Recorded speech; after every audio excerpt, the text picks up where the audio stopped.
Y not studios அப்படின்ற தயாரிப்பு நிறுவனத்தின் மூலமா பல நல்ல திரைப்படங்களை தயாரித்து தமிழ் சினிமாவுக்கு கொடுத்துக்கிட்டு இருந்த தயாரிப்பாளர் சசிகாந்த் இப்ப டெஸ்ட் அப்படின்ற திரைப்படத்தின் மூலமா இயக்குனராகவும் மாறி இருக்காரு. இந்த திரைப்படத்துல மாதவன், சித்தார்த், நயன்தாரா உள்பட பல நட்சத்திரங்கள் நடிச்சிருக்காங்க. சசிகாந்த் இயக்குனரா மாறினதுனாலையும் மாதவன், நயன்தாரா, சித்தார்த்னு ஒரு ஸ்டார் காஸ்டிங் இந்த படத்துக்கு அமைஞ்சிருக்கிறதுனாலையும் கூடுதலா பிரபல பின்னணி பாடகி சக்தி ஸ்ரீ கோபாலன் இந்த திரைப்படத்தின் மூலமா இசையமைப்பாளராக அறிமுகமானது அப்படின்னு சொல்லி இந்த டெஸ்ட் திரைப்படத்தின் மேல ஒரு நல்ல எதிர்பார்ப்பு இருந்துச்சு. ஆனா யாருமே எதிர்பார்க்காத விதமா இந்த திரைப்படத்தை தியேட்டர்ஸ்ல ரிலீஸ் பண்ணாம டைரக்ட் ஓடிடியா, அதாவது சமீபத்தில் நெட்ஃபிளிக்ஸ்ல ரிலீஸ் பண்ணிருக்காங்க. ஓகே, இப்போ இந்த டெஸ்ட் திரைப்படம் எப்படி இருக்கு? முதல்ல படத்தோட கதை என்ன அப்படின்னு பார்த்தோம் அப்படின்னா, அர்ஜுன், அதாவது சித்தார்த் இருக்காரு இல்லையா, அவர் இந்திய கிரிக்கெட் அணியோட மிகப்பெரிய நம்பிக்கை நட்சத்திரமா இந்த படத்துல வராரு. ஆனா நம்பிக்கை நட்சத்திரமான சித்தார்த் கடந்த 2 சீசன்களாக பர்ஃபார்மன்ஸ் பண்ணாம ஃபார்ம்லே இல்லாம தடுமாறாரு. அதனால வரவிருக்கும் இந்தியா பாகிஸ்தான் இடையேயான அந்த இறுதி டெஸ்ட் போட்டியோட அவர் ஓய்வு பெற வற்புறுத்திட்டு இருக்காங்க நிர்வாகம். அவரது பள்ளி தோழியும் ஆசிரியையுமான குமுதா, அதாவது நயன்தாரா, குழந்தையின்மையால மனம் உடைந்து தன்னுடைய கணவன் சரவணனோட, அதாவது மாதவனோட கருத்தரித்தல் சிகிச்சை பெற்று வந்துட்டு இருக்காங்க. அதற்கான IVF சிகிச்சைக்கு பணம் தேவைப்படுது.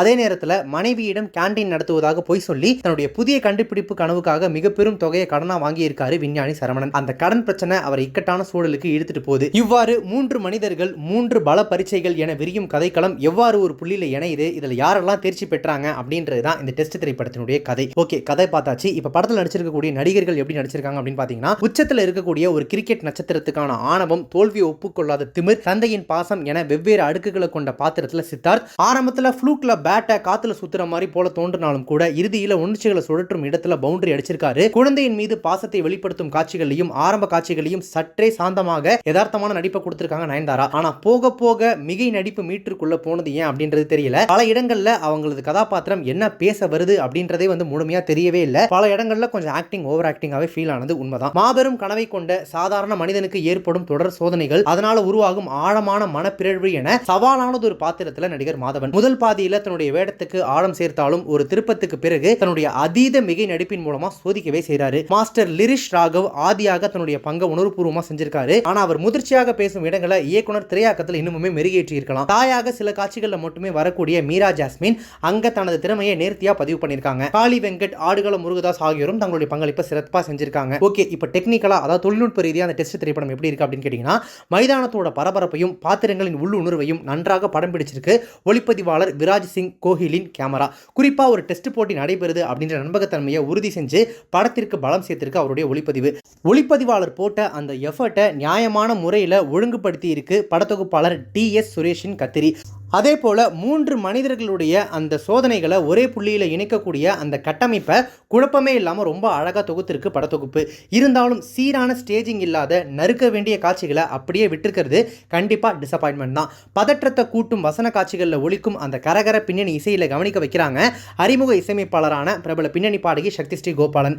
உணர்ச்சி பூர்வமான இடங்களில் அடிக்கடி ஒரே விதமான ஹம்மிங்கை கொடுத்து காட்சிகளை விட்டு விலக வச்சிடுறாங்க.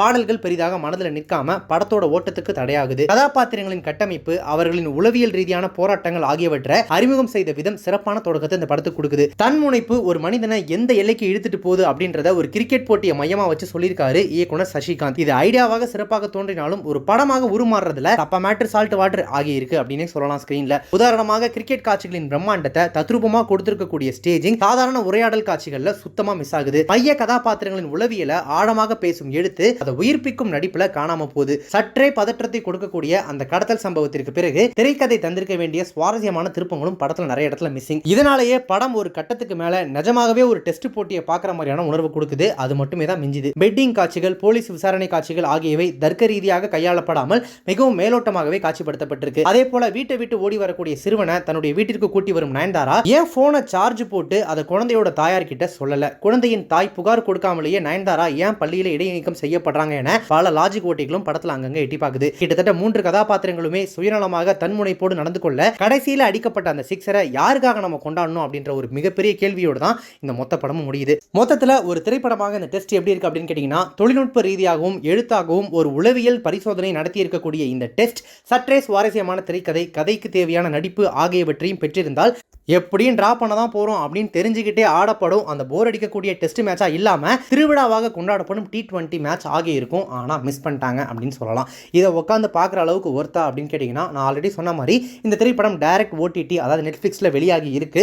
மாதவன் சித்தார்த்லாம் இருக்காங்க, நயன்தாரா வேற நடிச்சிருக்காங்க அப்படின்னு சொல்லி ஒரு மிகப்பெரிய ஸ்டார் காஸ்டிங் இருக்கே அப்படின்னு சொல்லி நம்பி நீங்கள் உங்களோட நேரத்தை ஒதுக்கி பரபரப்பாக அந்த படத்தை பார்க்க உட்காந்தீங்க அப்படின்னா, இந்த படம் பல இடங்களில் உங்களை ஏமாற்றுவதற்கு வாய்ப்பு நிறையவே இருக்குது. அதுவும் நம்ம வீட்டில் ஃபோனில் தான் பார்ப்போம் அப்படிங்கிறப்ப கண்டிப்பாக போர் அடிச்சு ஒரு பாயிண்ட்டுக்கு மேலே படத்தை ஓட்டி பார்க்கறதுக்கோ அல்லது வச்சுட்டு அப்புறமா பார்த்துக்கலாம் அப்படின்றதுக்கோ வாய்ப்புகள் நிறையவே இருக்குது அப்படின்னு நான் சொல்லுவேன். மற்றபடி உங்களுக்கு போர் அடிக்குது, சும்மா ஜாலியாக பார்க்கலாம் அப்படின்ற மாதிரி பார்த்தீங்கன்னா, படம் உங்களுக்கு ஒரு ஓகேஷ் வாட்சா, ஓகேப்பா ஓரளவுக்கு இருக்குது, நல்லா எடுத்துருக்கலாம் அப்படின்ற மாதிரியான உணர்வு இந்த திரைப்படம் உங்களுக்கு கொடுக்கும் அப்படின்றத நான் சொல்லுவேன். நீங்கள் இந்த டெஸ்ட் திரைப்படத்தை பார்த்துட்டீங்க அப்படின்னா, படத்தை பற்றின உங்களுடைய ரிவ்யூ என்ன, கருத்துக்கள் என்ன அப்படின்றத கமெண்ட்ஸில் மென்ஷன் பண்ணுங்கள். இப்போ இந்த ரிவ்யூ உங்களுக்கு ரொம்ப பிடிச்சிருந்துச்சுன்னா லைக் பண்ணுங்கள், ஷேர் பண்ணுங்கள். நம்ம சேனல் இது வரைக்கும் சப்ஸ்கிரைப் பண்ணாதவங்க யாராவது வீடியோ பார்த்துருக்கீங்க அப்படின்னா மறக்காம உடனே இப்போவே நம்ம சேனலுக்கு சப்ஸ்கிரைப் பண்ணிட்டு பக்கத்தில் நோட்டிஃபிகேஷன் பில் பண்ணி மறக்காம டிங் நினைத்துருங்க.